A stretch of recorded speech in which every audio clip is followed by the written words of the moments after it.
जहाँ 2 या 3 जन एक मन एक चित होके मेरे स्वर्गीय पिता से जो कुछ मेरे नाम से मांगेंगे उनके लिए हो जाएगा। हालेलुया।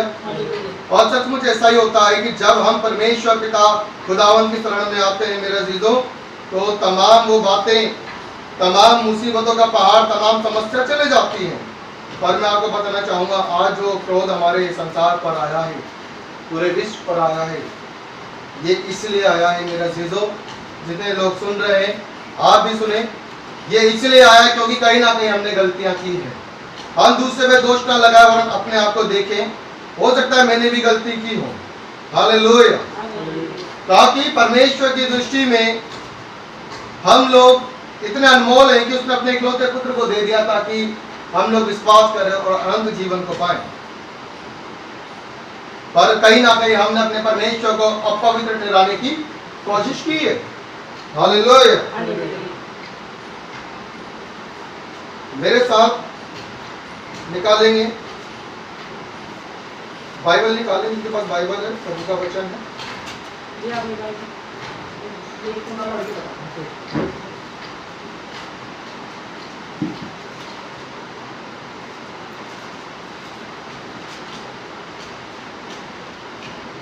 उड़ाऊ पुत्र के विषय में आपने सुना होगा। आज हम उड़ाऊ पुत्र के विषय में जानेंगे कि आखिर जो उड़ाऊ पुत्र था, जिसने सारी संपत्ति उड़ा दी, वो उसका उड़ाऊ पुत्र नहीं, वरन पश्चातापी पुत्र कहूंगा। हालेलुया। वो पश्चातापी क्यों था, उसके विषय में बताऊंगा आपको।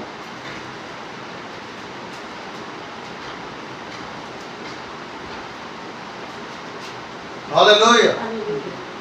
मेरे अजीजों, उड़ाऊ पुत्र के विषय में बाइबल बताती है कि एक पिता के 2 पुत्र थे, एक आज्ञाकारी और एक वो व्यक्ति जिसने अपनी धन संपत्ति पर अपने पिता से मांगी और पिता से क्या हो गया, वो अलग हो गया। अलग होने का कारण क्या था, उसके पीछे भी आपको बताना चाहूंगा। अब यहाँ पे हम पिता को अपने स्वर्गीय पिता से जोड़े और जो घर है उसको स्वर्ग के राज्य से जोड़े। और इस संसार में 2 लोग हैं, एक आज्ञा मानने वाले और एक आज्ञा ना मानने वाले। अब यहाँ पे भी 2 व्यक्ति की बात की गई है, एक आज्ञाकारी पुत्र और एक उड़ाऊ पुत्र, जिसने अपने पिता से संपत्ति मांगी और अलग हो गया। और आप जानते हैं उसके बाद वो पाप के अंदर इतना गिर गया कि उसकी दशा ऐसी हो गई कि उसको जानवरों के संग भी खाना खाने की नौबत आ गई, वो कंगाल हो गया। हालेलुया। मेरे अजीजों, मैं आपको बताना चाहूंगा, मत्ती रचित सुसमाचार, उसमें लिखा है, बाइबल बताती है उड़ाऊ पुत्र के विषय में कि एक पिता के 2 पुत्र थे। और आपको बताना चाहूंगा, जब वो, मैं संक्षेप में बताता हूँ, कोई बात नहीं, वो टाइम लग जाएगा। जब मैं बाइबल से वचन से बात करूंगा तो मुझे लगता है समय ज्यादा बीत जाएगा। मतलब हालेलुया। मैं संक्षेप में बताना चाहूंगा कि जो उड़ाऊ पुत्र है, परमेश्वर की दृष्टि में उसकी अहमियत क्या है और जो आज्ञाकारी पुत्र है उसकी क्या अहमियत है। यहाँ पे एक पिता है, हम उस पिता को अपने स्वर्गीय पिता के साथ हम जोड़ लेते हैं कि वो हमारा स्वर्गीय पिता, जो घर है, जो राज्य है, वो हमारा स्वर्ग का राज्य हम मान लेते हैं उसको।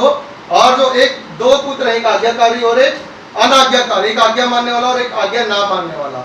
जो आज्ञा ना मानने वाला था, उसने अपने पिता से जिद किया और अपनी संपत्ति का हिस्सा लेकर अलग हो गया, जबकि उसकी संपत्ति नहीं थी, मेहनत पिता ने किया था, सब कुछ पिता का था। परंतु परंपरा है कि पिता की जायदाद का हिस्सा बच्चे होते हैं। तो उसने ये अपने एक छोटे पुत्र को क्या कर दिया, संपत्ति दे दी। और वो जब गया, उसने क्या किया आप सब जानते हैं, किस तरीके से उड़ाई आप सब जानते हैं, और किस तरीके जीवन जिया हम सब जानते हैं। पर आपको बताना चाहूंगा, जब समय आया तो हम देखते हैं कि उसमें जो होश आया, लिखा है कि जब वो अपने आपे में आया, लिखा है जब वो अपने आपे में आया, यानी वो अपने आपे में नहीं था, लेकिन जब वो अपने आपे में आया तो उसने विचार किया कि मेरे पिता के घर में जो सेवक लोग हैं वो भी अच्छे खाते हैं, तो इस बार मैं अपने पिता के पास लौट जाऊंगा, लेकिन पुत्र बन के नहीं, और पिता से कहूंगा कि पिता मैं तेरे पास एक सेवक बन के रहना चाहता हूं। यानी कि जब वो अपने आपे में आया तो उसने पश्चाताप किया और पिता के पास वो वापस लौट आया। और आपको बताना चाहूंगा पिता ने उसको दूरबीन से देख लिया और पिता ने उसको कपड़े पहनाए, वस्त्र पहनाए, पाँव में जूतियां पहनाई और हाथ में अंगूठियां भी पहनाई। अंगूठी का मतलब था अधिकार, यानी उसको अधिकार दे दिया, उसको अधिकार मिल गया। वस्त्र पहनाए, वस्त्र याजक का वस्त्र कौन होता है आप जानते हैं, परमेश्वर ने हमें भी वस्त्र पहनाएगा और पहना भी रखेगा। ऐसा वस्त्र भी हमारे पास है जो शैतान देख सकता है, मनुष्य नहीं देख सकता, इसलिए वो पहचान जाता है कि हम लोग कौन है। हालेलुया। मैं वस्त्र के विषय में नहीं जाऊंगा, इसके पीछे एक अलग स्टडी हो जाएगी। सही बोल रहा हूँ? लाइव है? अच्छा, पहले बता देते हैं आराम से नॉर्मल तरीके से। Hallelujah, hallelujah. कोई बात नहीं, परमेश्वर आपको आशीष देंगे जो लोग देखेंगे। मैं आपको बताना चाहूंगा यहाँ पे जो उड़ाव पुत्र है वापस लौट आता है और पिता उसको अंगूठी पहनाता है, उसे गले लगाता है, वस्त्र पहनाता है और जूतियां पहनाता है। और हम इफिसियों की पत्री में देखते हैं मेल के सुसमाचार की जूतियां, वस्त्र भी हम देखते हैं और हम उद्धार का टॉप भी देखते हैं। वहां पे जो अंगूठी वो अधिकार को रिप्रेजेंट करती है, इंडिकेट करती है। वहां पे उसके पिता ने उसको अंगूठी पहनाई और उसको क्या किया, गले लगा लिया, यानी अपने घर में पहना दी। उसके बाद जो बेटा काम कर रहा था, जो बड़ा बेटा जो आज्ञाकारी पुत्र था, उसने अपने पिता से डायरेक्ट पूछना चाहिए था, पर उसके अंदर किसने काम किया आप जानते हैं, उसने पिता से नहीं पूछा, एक ऐसे व्यक्ति से पूछा जो उसके घर का सदस्य भी नहीं है। और पूछता है कि क्या हो रहा था, उसने व्यक्ति ने कहा कि तेरा भाई लौट आया है, इस खुशी में तेरे पिता ने मेमना कटवाया, एक बछड़ा कटवाया है और दावत दी है और लोग आए और धूमधाम मच रहा है, जाके देख। उसको बुरा लगा, यानी बुराई किसकी ओर से होती है, यानी शैतान किसके अंदर काम कर रहा है। मेरा अजीजों आपको बताना चाहूंगा आज्ञाकारी पुत्र को देखे और पश्चातापी पुत्र को देखे। जो पश्चातापी पुत्र है उसने तो पहले उड़ाया, फिर पश्चाताप करके वापस आ गया, स्वर्ग के राज्य का वारिस बन गया। पर जो आज्ञाकारी पुत्र है, जो सेवा कर रहा है, जो मेहनत कर रहा है, दिन रात पिता की संगति में है, उसको शैतान ने ऐसा जकड़ लिया, उसकी बुद्धि ऐसी भ्रष्ट होगी कि पिता से वाद विवाद कर रहा है। उसने अंदर घर के अंदर प्रवेश करना भी ना चाहा और बाहर से बातचीत कर रहा, पिता उसको मना रहा कि बेटा घर आजा, पिता से वाद विवाद कर रहा। आपको बताना चाहूंगा, आप आगे का अध्याय पढ़ लेना मेरा अजीजों, उसमें लिखा है वो तर्क वितर्क करने लगा। तो आज्ञाकारी जितने भी हैं मेरे अजीजों, जितने भी प्रभु के सेवक हैं मेरे अजीजों, आपकी एक गलती आपको स्वर्ग के राज्य से बाहर कर सकती है। वो जिंदगी भर मेहनत करता रहा, उड़ाव पुत्र चला गया, पर आज्ञाकारी पुत्र साथ में रहा और मेहनत करता रहा, लेकिन जब समय आया, जब वो वापस लौट कर आया तो अपने भाई से प्रेम ना रख सका, अपने भाई से प्रेम ना रख सका मेरे अजीजों।